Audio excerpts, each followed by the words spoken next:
It certainly has. And SamuelTsao, practicing with Tom for this event, it's not really much of a surprise that he has an identical list to what Tom has. But there is one distinct difference that sets out in this matchup. Number one is who has the coin. Coin offers you a lot of tempo mechanisms that you do not have without it. And then number two is what are the cards that really impact the matchup? A lot of times you think to it, you go, oh, Keleseth, obviously a big one. Shadow Step and Keleseth, that can be game ending. But when it comes down to it, it's the South Sea Captains, it's the SI7 agents, it's the Vilespine Slayers. Those are the cards that really make the biggest impact in the match. Yeah, we saw in, I believe it was Ant versus Stanudachi, where Ant was able to get Keleseth coin, or Keleseth, Shadow Step Keleseth. With Shadow Step Keleseth. 3 Keleseths, if you've been counting, and he still fell to Stanudachi, who just tempoed him out with those exact cards that you mentioned. Yeah. So, and you heard it mentioned even this morning when he was speaking with Dan Kibler. He feels like that he didn't play that matchup entirely optimally. Like, he made a misplay with his coin, and how different things would have been had he been more patient. Corridor Creeper is another one of those tempo plays that really impacts things. But SamuelTsao did pick up quite an interesting card from the Swashbuckler with Sonya. I've known a lot of players to include this, and I personally like Sonya in the main deck myself, but the fact that it's come off of Swashbuckler, that is something that Tom cannot really be prepared for. yeah, it's very true. There's a couple players in this very tournament who include that. Muzzy notably has a Sonya in his Tempo Rogue. And so that's just a little bit of extra benefit. But you mentioned the coin, and players are putting counterfeit coin in their list naturally. Notably, a player named Rage hit rank 1 on the Americas ladder just about a week ago with a list that had a counterfeit coin. So if you have the coin, you're automatically at a favorite in this matchup. SamuelTsao is determined that he will at least not be trading the Swashbuckler here. Swashbuckler, I think, the more beneficial of the two when it comes to things like Shadow Step, the Sonya, and the Scott. And I like the push of the damage here. I think a lot of players would take this trade straight up, but Tom doesn't have a way to take advantage of it. Get your free point of damage and set the initiative on Tom to trade. Every little point here counts. Yeah. And Tom taking it slow, that coin is incredibly valuable, so he wants to make sure that whenever he uses it, it's for the best of reasons. Next turn has the possibility to play an Elemental, coin Edwin, and then the following turn he could coin Vilespine Slayer, so 2 great opportunities. I'm now officially worried for SamuelTsao because he doesn't have a way to actually take advantage of this Sonya. I think he may be forced into playing it here and really trying to operate on a curve. Sarnet Chain Gang is his only turn 4 play. He has no other tempo plays lined up, and he's got Cobalt Scalebane, a card that just does not operate that well in this matchup. He has to try to get something going, and Tom is going to punish this very hard.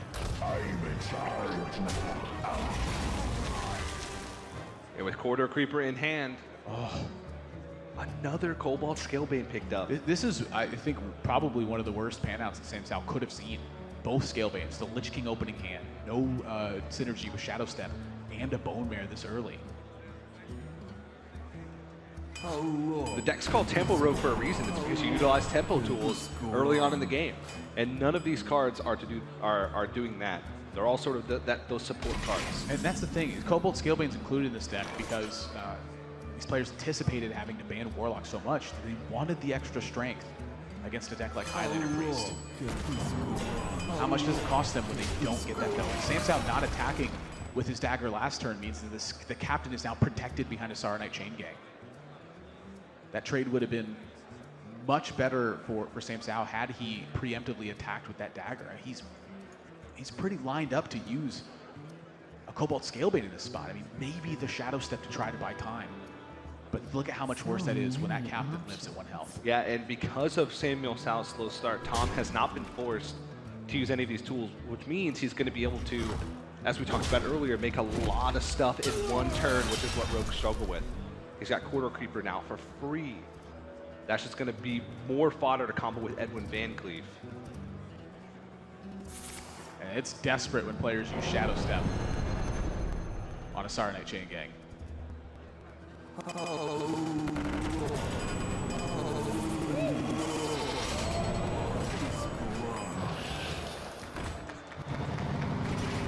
How long can it go on? I don't know.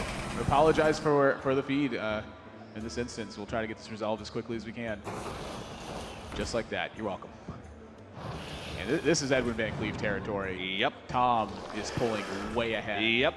SamuelTsao, I think, needs to draw exactly Bile Spine Slayer, or he is going to die quickly. And even then, he's got 2 big threats on the board that he needs to deal with. Bone Mare still stranded. Lich King still a few turns away. Oh. Shadow Step does absolutely nothing in this scenario. The only thing it does is maybe he can Shadow Step the Firefly to make sure that he has a Bone Mare target next turn, but then he'd be doing nothing else, and he would be thoroughly dead. I think SamuelTsao knows that the end is near. This was a huge turn from Tom.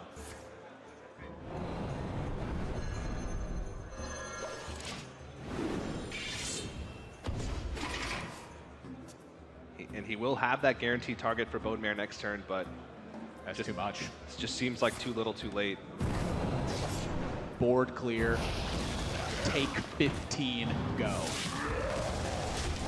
Tom knocking at the door of the top 4 the 2017 World Championships. His first World Championships was an early exit. He went 0-2 in that tournament. And since then, Tom has never given up. He's had a wealth of performances across that career.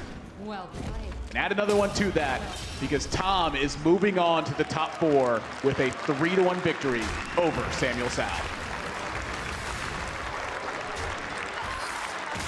And gave the stat earlier, there hasn't been a world champion that didn't lose once in the group stage. And so far, the players that have had success are the ones falling first in the quarterfinals, as Tom becomes our second semifinalist. Both players at 2-1 Yeah. have advanced through, and there you can see